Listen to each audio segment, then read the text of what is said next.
Today's class. Hi everyone, welcome to today's class. Today we will be going to discuss about variable mass system as well as equation of motion of rocket and multi-stage rockets. So my name is S. Vidyarani, working as Assistant Professor of Physics at MVS Government Degree College, Autonomous, Mehboob. First, let us see what is variable mass system. In mechanics, a variable mass system is a collection of matter whose mass varies with time. That means if any body mass is varying with respect to time, then we call it as a variable mass system. If it is an isolated system, then we can it is very easy to apply Newton's second law. But whereas for applying to variable mass systems, Newton's second law, directly we cannot apply, or else it is a very little bit confusing to apply second law directly to such system. So instead, the time dependence of the mass m can be calculated by rearranging the Newton's second law and adding a term to account for the momentum carried by mass entering or leaving the system. Let us see the general equation of variable mass motion that can be written as follows. This is the general equation.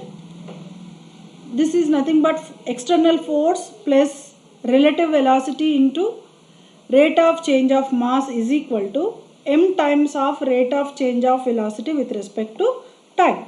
Here the notation is explained, where F external is the net external force that is acting on the body. V relative is the relative velocity of the escaping or incoming mass with respect to the center of mass of the body. And V is the velocity of the body. In astrodynamics, which deals with the mechanics of rockets, the term V velocity is often called as effective exhaust velocity and denoted by V. Generally, for our sake, we can consider it as relative velocity, but naturally where mechanics of rockets is studied, there we use it as VE, or else effective exhaust velocity. Now we will see the derivation. So to simplify all these calculations, let us consider all bodies to be as particles. So we can derive different variations for the variable mass system motion equation depending on whether the mass is entering or leaving the body. That means if the mass is entering into the body, then body's mass is increasing. We can say that body's mass is increasing. If mass is leaving the body, that means the body's mass is decreasing. So we can apply in such a way respectively to apply external forces on the body outside of accretion or ablation events. Let us see in the further slides what is accretion or ablation events. Here I have shown an example. Rockets which lose significant amounts of mass as fuel during flight are an example of a variable mass system. I have just now told that if the mass is changing with respect to time or over a period of time, then we call such systems to be variable mass system. So that change in mass can be increased change or a decreased change. That means mass may be added to the body or to the system, or mass may be removed from the system. So the best example for variable mass system is rockets, because see while any rocket is moving into the space, what happens? Whatever the extra fittings or extra baggage that is carrying for the sake of the flight, then they will be go on decreasing in the form of fuels or in the some physical parts. So hence we can say that as the fuel is coming out of the rocket, that means the mass of the rocket is continuously decreasing over a period of time. So that means this is an example for decreasing of mass, which is very good example for showing variable mass system. Now let us see what is mass accretion.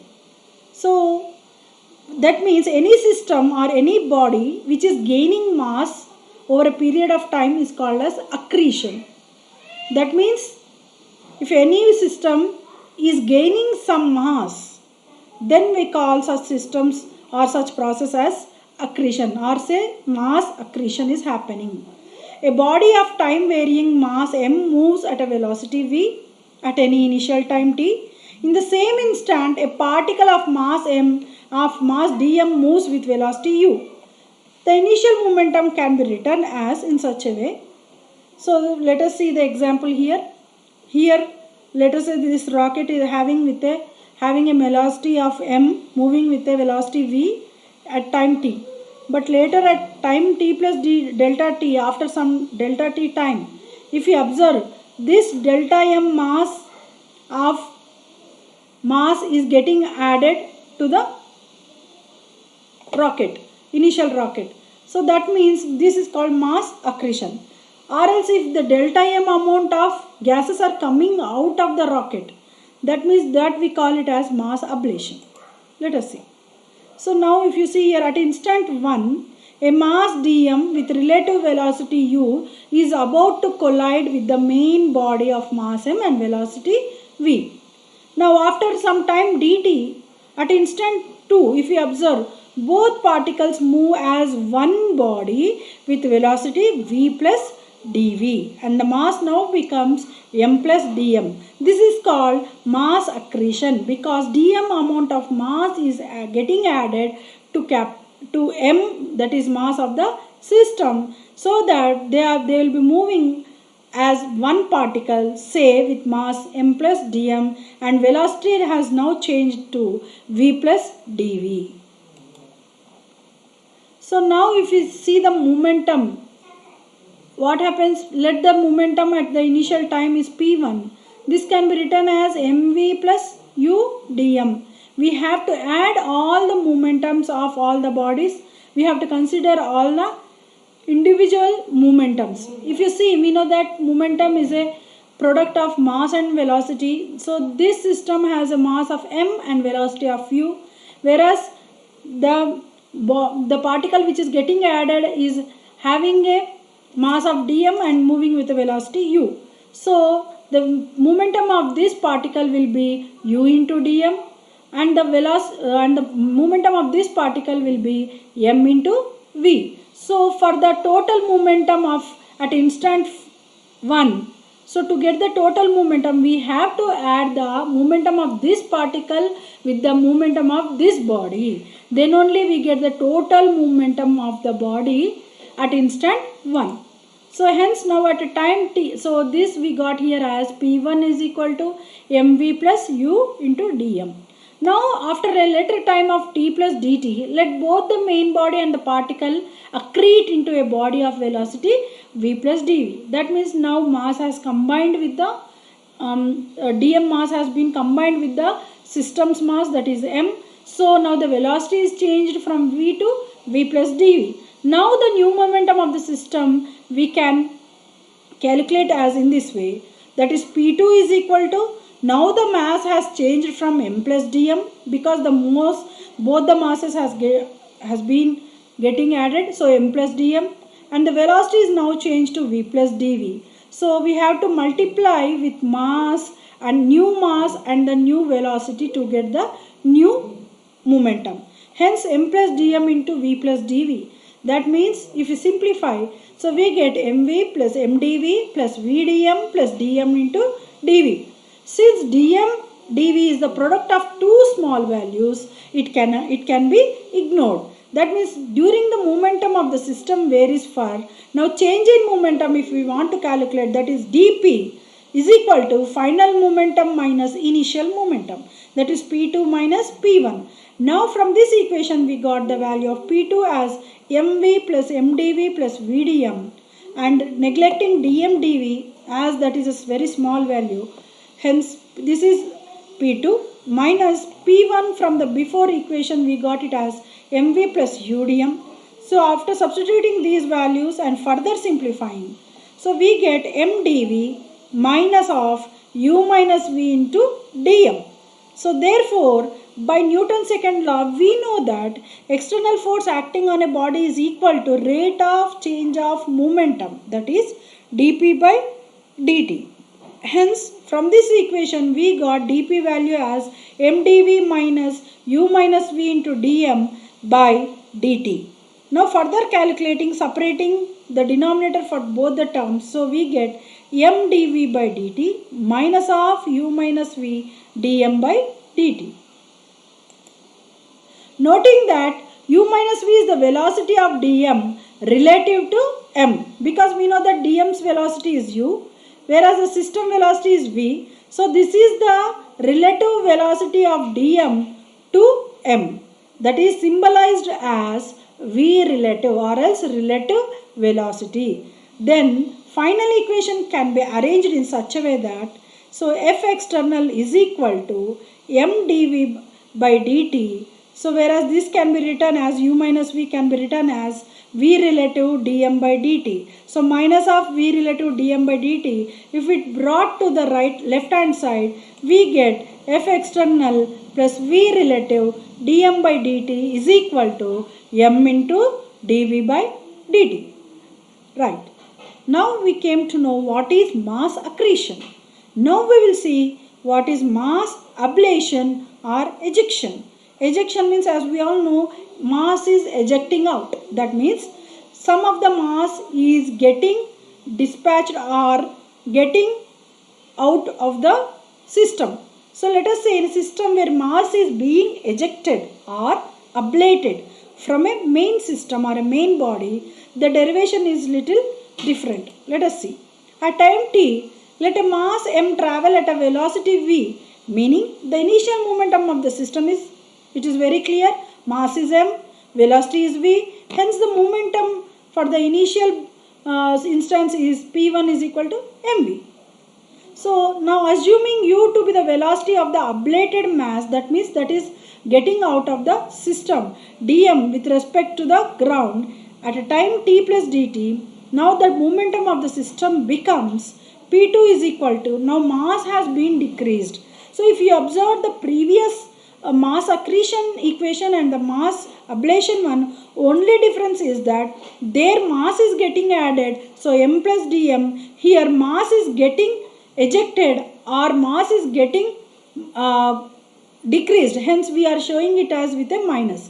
So m minus dm into v plus dv plus u dm. So u dm is the velocity of the gases or velocity of the body that is coming out. So that is equal to mv plus mdv minus vdm minus dmdv plus udm. Now, where u is the velocity of the ejected mass with respect to ground. Therefore, during dt, the momentum of the system varies far, that is change in momentum dp can be written as p2 minus p1. Hence, this is the value of p2 that we got and this is the value of p1 that we got from the equations. Hence, after substituting and further simplifying, we get this value as mdv minus v plus dv minus u of dm. Now, if we consider relative velocity, v relative of the mass with respect to the ablated mass is written as v relative is equal to v plus dv minus u. From this equation, this is called as v relative of the mass with respect to ablated mass. Therefore, change in momentum can be written as dp is equal to, substituting here v relative, we get dp is equal to mdv minus v relative into dm. Therefore, again by Newton's second law, we know that F external force is equal to rate of change of momentum, that is dp by dt. This implies we can directly substitute the value of dp. So mdv minus v relative dm by dt is equal to, so further we are taking the denominator for both the terms. So m dv by dt minus v relative dm by dt. This is the external force that we got. Now if we take the negative term in the RHS to the left hand side, then the final equation gets rearranged as F external plus V relative dm by dt is equal to m into dv by dt. This is the final equation for the variable mass system whose mass is getting ablated or ejecting out. So now we will see different forms how we can write these formulas in variable mass system. By the definition of acceleration, we know that acceleration is nothing but rate of change of velocity, hence we have written dv by dt. Next, so the variable mass equation can be written as F external plus V relative dm by dt is equal to m into A. A is here nothing but in place of dv by dt we are substituting A. So this equation changes, final equation F external plus V relative dm by dt is equal to m into A. In bodies that are not treated as particle, A must be replaced by A of center of mass, that is acceleration of the center of mass of the system. That means where the bodies are not small particles, we have to consider the acceleration of the center of mass of the body. Hence A is replaced by A of cm. Often the force due to thrust is defined as, from this equation if you observe, F thrust is equal to V relative dm by dt. If you observe this equation, F external is the external force, V relative dm by dt is nothing but thrust force is equal to ma. Ma is the total force that is acting on the body. So F thrust is equal to V relative dm by dt, so that F external plus F thrust is equal to ma cm, that is center of mass. So this form shows that a body can have acceleration due to thrust even no external forces act on it. Let us say if we substitute external force value as 0, then what happens? Even though the acceleration value is there because of the F thrust, existing F thrust value, even if in the case of no external force is acting on the body. Note finally that if one lets F net be the sum of F external plus F thrust, that means I have just now told that whatever this MACM is there, it is the total force or the net force that is getting added because of the external force as well as the thrust force. Then the equation regains the usual form of Newton's second law, that is net force is equal to ma into center of mass. So for example, if you see here we have taken an simple example in our day-to-day life, that is a balloon which is filled with air. Now when we remove our hand at the mouth of the balloon, what happens? When released, this rocket balloon ejects a significant amount of its mass as air. So when we release our hand, what happens? Whatever the air is filled within the balloon, so that will be ejected out as mass, causing the body to be of lighter weight. When mass is ejected out, that means acceleration is gained. Acceleration is gained means the balloon moves very fastly, or the balloon flies very fastly. Hence this we have seen in our childhood, when we have filled a balloon with air and when we release that hand at the mouth of the balloon, some of the mass in the form of air comes out. Then what happens? The balloon moves in the upward direction. So this is based on Newton's third principle as well as the second equation of motion of equation of motion of variable mass system, because mass is getting varied over a period of time in the form of air when we release our hand, hence which causes a large acceleration so that the balloon will move swiftly in the air. Now we will see ideal rocket equation. The ideal rocket equation or the Tsiolkovsky rocket equation can be used to study the motion of vehicles that behave like a rocket, or else where a body accelerates itself by ejecting part of its mass, a propellant with high speed. It can be derived from the general equation of motion for a variable mass system as follows. We know that when rocket is released, what happens?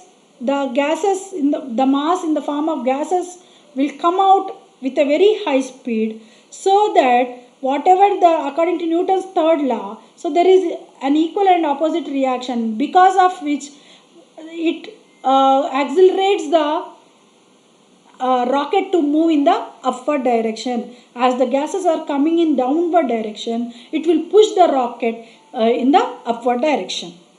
So as we know from the general equation of motion, when no external forces are acting on a body, that means F external is equal to 0, the variable mass system motion equation reduces to, that is, if the velocity of the ejected propellant V velocity is assumed to have the opposite direction as the rocket acceleration dV by dt.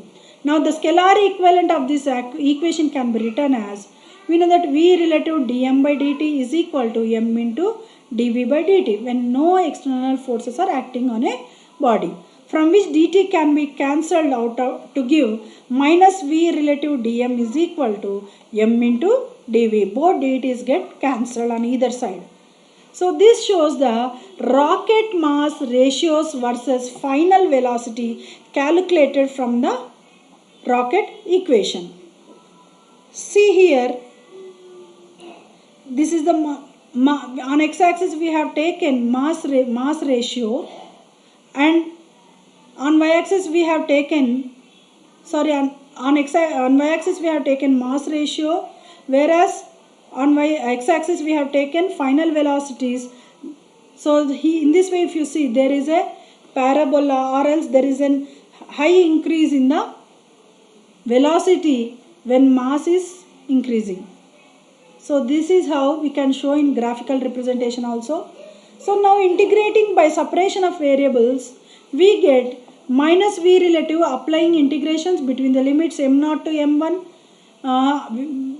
where these are the masses, initial mass and the final mass, is equal to, these are the velocities, initial velocity and the final velocity v0 and v1 respectively, d mu velocity dv. So therefore, now if we integrate on both sides, we get V relative log m0 by m1 is equal to v1 minus v0, because we have interchanged the values, because there is a log, so we have interchanged the numerator and denominator, so that minus gets cancelled. So by rearranging and letting delta V is equal to v1 minus v0, one arrives at the standard equation. That means v1 minus v0 is the change in velocity, that is represented by delta V. Hence V relative log m0 by m1 is equal to delta V, that is change in velocity. So where m0 is the initial total mass including propellant, that means including all the gases or fuel, m1 is the final total mass, V relative is the effective exhaust velocity, often denoted as V, and delta V is the maximum change of speed of the vehicle when no external forces are acting. This is the equation that we got when no external forces are acting on a body. Now we will see how the motion of a rocket is example for variable mass system. So the rocket is an example of system of variable mass, because if you see the construction of the rocket consists of a combustion chamber in which liquid or solid fuel is burned. So in former case, the fuel like liquid hydrogen or liquid paraffin can be used, and a suitable oxidizer like oxygen or nitric acid is stored in separate chambers and are injected into combustion chamber, while in the later case the fuel gunpowder which itself carries its own oxidizer from a single chamber is injected into the combustion chamber. What happens in the combustion chamber? When the fuel is burnt, the pressure inside the chamber rises very high. So what happens? Due to high pressure inside the combustion chamber, the hot gases are expelled from the tail of the rocket. So the expelled gases are in the form of a jet with a very high exhaust velocity. The gases that are coming out with high pressure are moving with a high velocity. Because of this, what happens? The rocket rushes in the direction opposite to the direction of escape of gases. In this way, the rocket moves.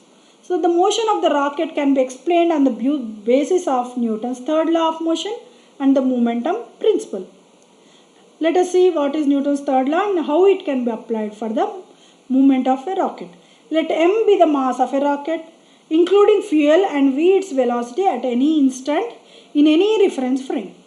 Let in a time interval dt, an amount of mass dm is ejected from the rocket in the form of gas jet.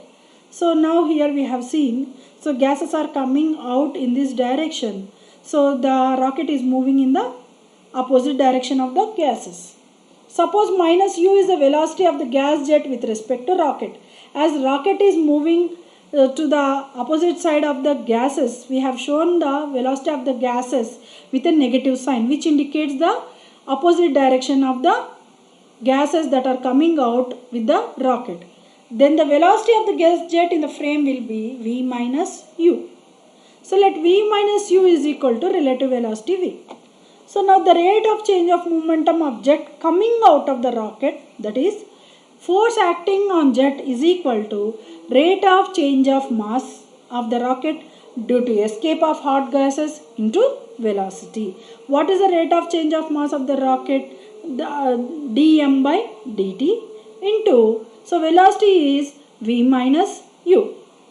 So this is the net force acting on jet. Now from the Newton's third law of motion, this is equal to the thrust on the rocket tending to move it in the forward direction. So whatever the gases are coming out, whatever the net force is acting on the, is applied by the rocket on the gases, the same amount of force in the form of thrust is acted by the gases on the rocket so that it moves in the forward direction. Hence, therefore, this thrust should be equal to the force that is coming applied by the jet. So, therefore, thrust acting on the rocket to move it forward is equal to, thrust is equal to dm by dt into v minus u. Let external force F external be the external force acting on the rocket, that is equal to F external is equal to force is equal to m into a.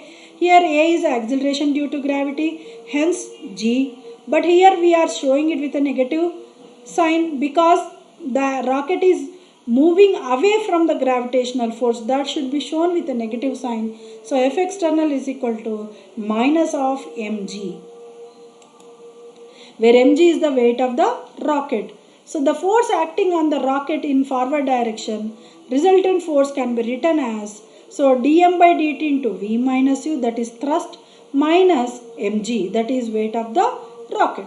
So from Newton's second law, this resultant force should be equal to d by dt of mv, or else momentum, rate of change of momentum. Therefore from 1 and 2, these two equations can be equated. So d by dt of mv is equal to dm by dt of v minus u minus mg. Now if we further simplify, expand this equation. So m dv by dt plus v dm by dt is equal to v dm by dt minus u dm by dt minus mg. So on both the sides we have v dm by dt, which gets cancelled. So the remaining terms will be m dv by dt is equal to minus u dm by dt minus mg. Consider this as equation 4. So this equation m dv by dt is equal to minus u dm by dt minus mg is called as rocket first equation, or first equation of rocket. Now if we further simplify, now if we take the equation and rearrange in this way, so we get dv by dt is equal to minus u of 1 by m dm by dt minus g. Now considering the magnitude of v, u and g, we have dv is equal to minus u dm by m minus g into dt. So if we simplify, further simplify, we get dv is equal to minus u dm by m minus g dt. Integrating equation 5 from the beginning of the motion, that is t is equal to 0, so the initial velocity will be v naught. and initial mass will be m naught. Velocity v naught and total mass of the rocket is m naught.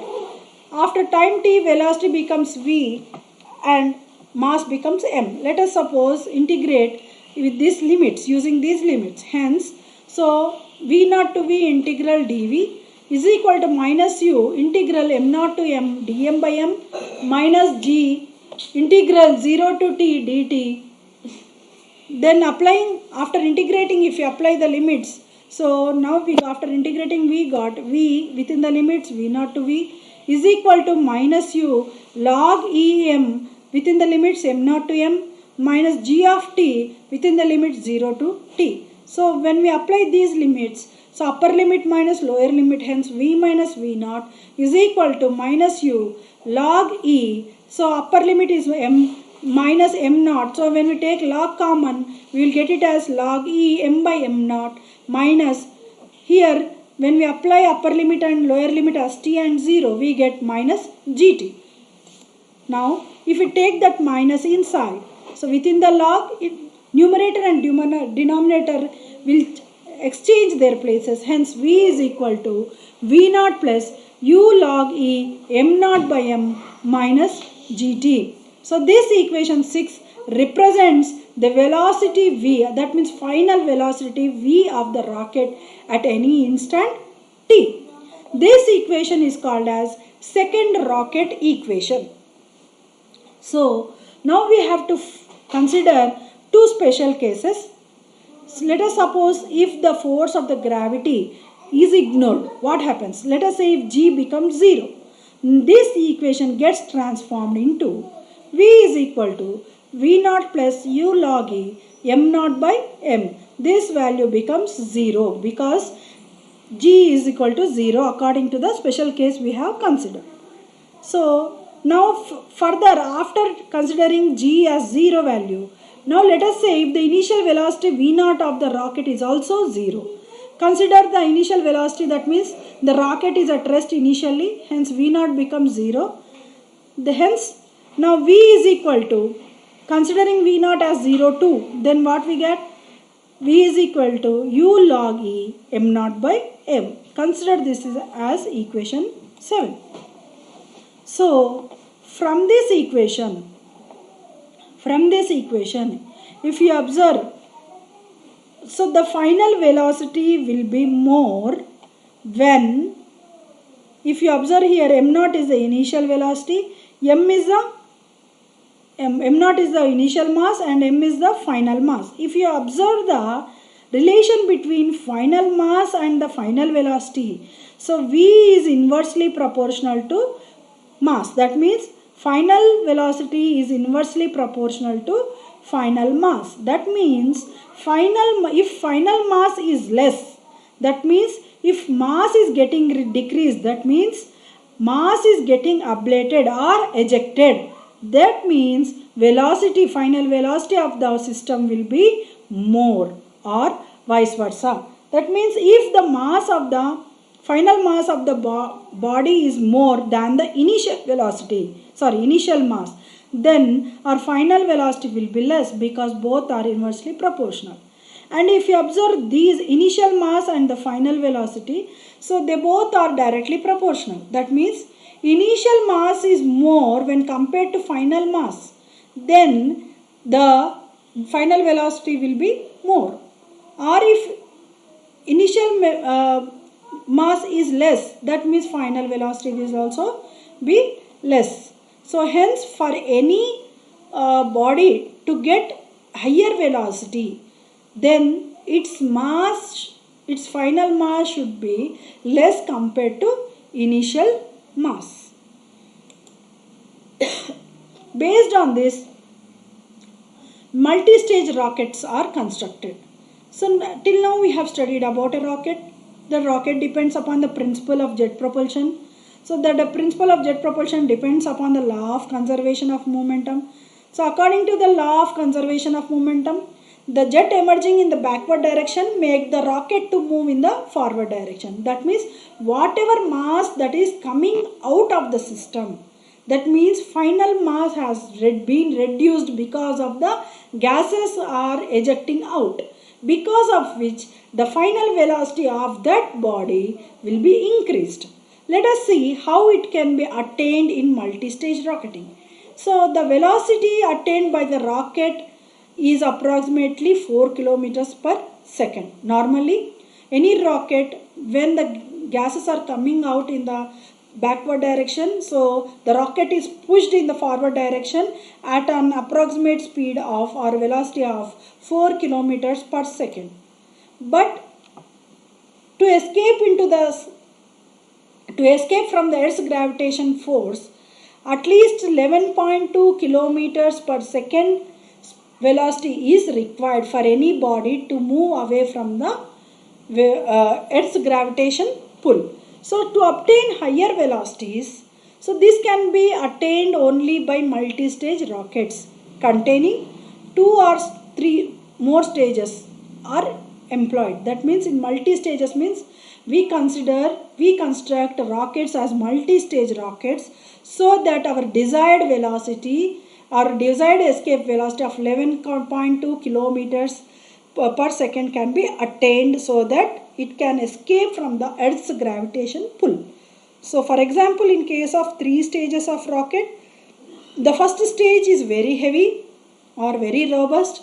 The second stage is comparatively smaller than the first stage, and the third stage is smallest as well as the lightest.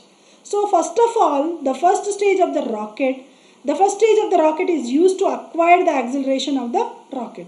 So when the fuel of the first stage is exhausted, it detaches from rocket and drops off. That means after the fuel is burnt in the first stage, whatever the first stage is there, so it is detached or it is expelled from rocket and it gets dropped off from the rocket. Now the rocket mass is decreased, because of which its velocity increases. So what happens? This happens in the first stage. So if you observe here, so this is the Saturn launch vehicle, Apollo spacecraft. Let us see. So here we have shown the 3 stages: first stage, second stage, third stage, and this is the main spacecraft that we are sending. So if you observe here, first stage is very heavy when compared to second stage, and second stage is little bit heavy when compared to third stage. That means third stage is lighter of all the 3 stages. So initially the gases are burnt in the first stage. After first stage fuel is completed, this part gets detached from the rocket. So what happens? Because of the mass is released, the velocity of the rocket highly increases. Now after some time, what happens? This second stage start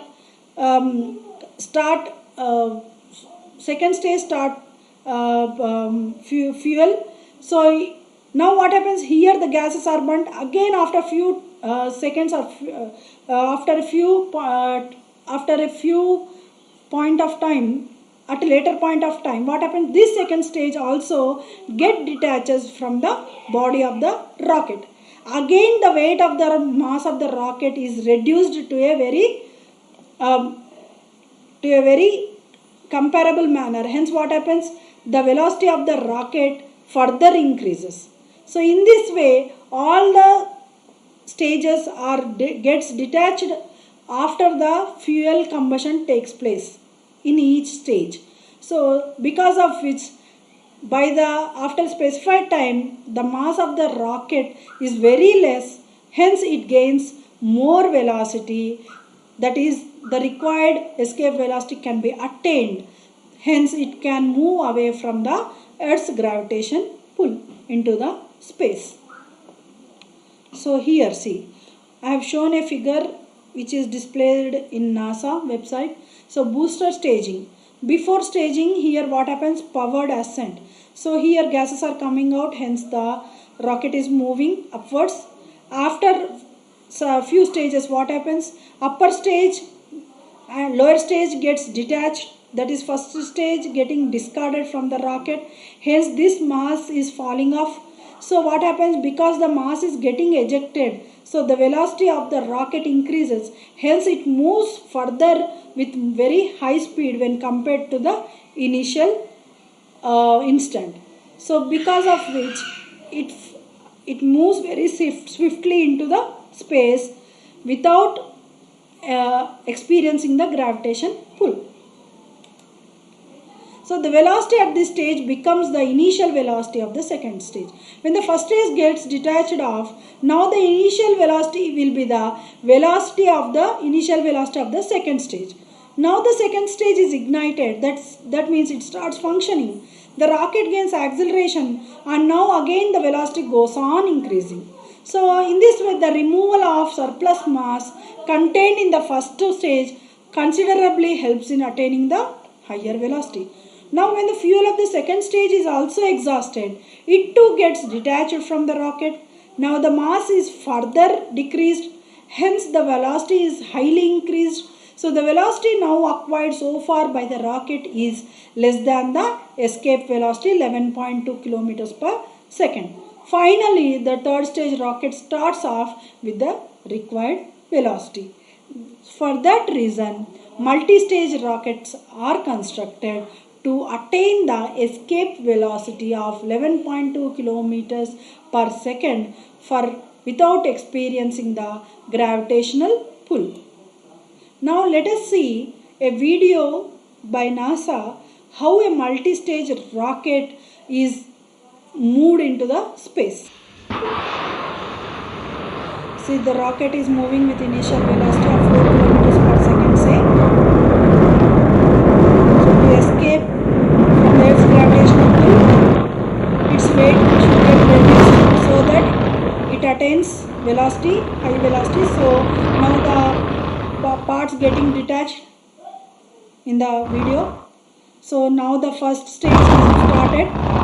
So all the parts are getting detached so that the mass is getting reduced continuously and the rocket is moving with a high velocity.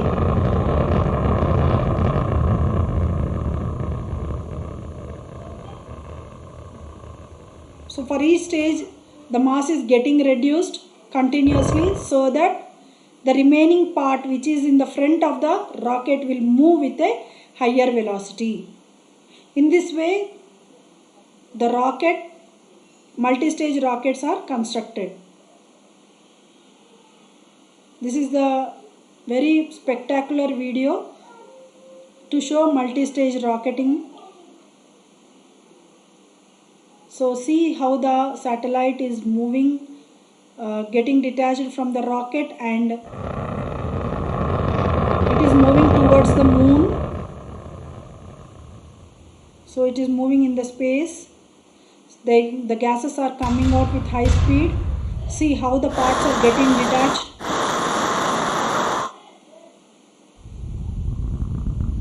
So now it is landing. Before landing, so for a soft landing, it is taking the help of parachutes. So whatever the satellite that is coming down is landing. For a soft landing, it is taking the help of air balloons. Now this small satellite will be landing. So this is the video, spectacular video that is shown by NASA to show multi-stage rocketing. So I think from today's class what have we learned today is that what is system of variable mass or variable mass system, what is the equation for variable mass system, how a rocket is an example for a variable mass system. So what is the equation for the motion of a rocket and what are the special cases that are to be considered while constructing a rocket, and how the multi-stage rocketing is done and what is the purpose of making multi-stage rockets. All these topics we have covered today. Hence I think you have I think you have all experienced tour to space by using rockets. Thank you. Signing off for today's class.